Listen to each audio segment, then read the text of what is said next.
Air New Zealand took a dig at Prince Harry on social media on Friday, promoting a Sussex class in response to the Duke of Sussex's claim that his wife had booked a first-class seat on the airline. The Duke of Sussex had claimed Meghan purchased a first-class ticket from Mexico to Britain for her father Thomas Markle over concerns of media harassment. On Thursday, Air New Zealand rebuffed the claim, saying it has never operated flights between Mexico and the United Kingdom and doesn't offer a first-class service. The airline followed up its response by taking a cheeky dig at the Sussexes on Friday. Many social media users applauded the dig, backing Air New Zealand. "Any spare seats?" one wrote. In his memoir, Harry wrote Meghan had bought the first-class ticket to bring her estranged father to the UK. "We told him, leave Mexico right now. A whole new level of harassment is about to rain down on you, so get to Britain." Air New Zealand first-class flight booked and paid for by Meg. Air New Zealand promptly shut down the claim, saying it didn't offer first-class service.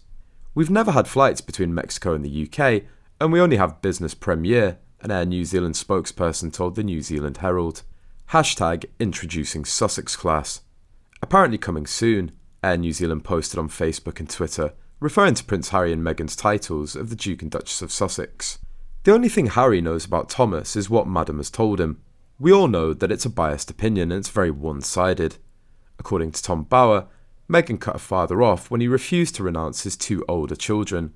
Meghan had a need for an only child narrative.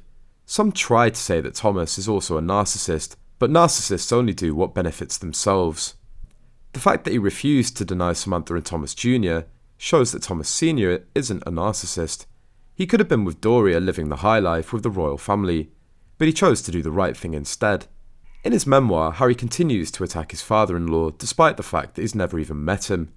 One royal fan commented, "It's profoundly odd Harry goes at great length on how traumatising the experience of press intrusion is for him, and then how awful and torturous the press intrusion was for Thomas, then describes an incredibly mild positive photo shoot, clearly being blown out of proportion.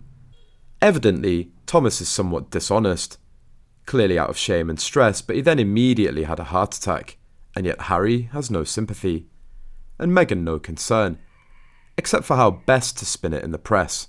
For a father convinced he will shortly die in the hospital from a cardiac arrest after a period of immense stress, which apparently they offered him no help with whatsoever. The baffling thing here is that they tried to portray the royal family as stupid and unable to understand the impossibility of Meghan speaking to her father, when really, no reasons are provided that Meg can't talk to her father or can't go to see him in hospital. Of course the press would see her and photographs would be taken, but is that worse than leaving your father to die alone? When photographs and stories were already being run, why on earth could she not go and talk to him? The second added, "Would someone please ask Harry why he never met Thomas Markle?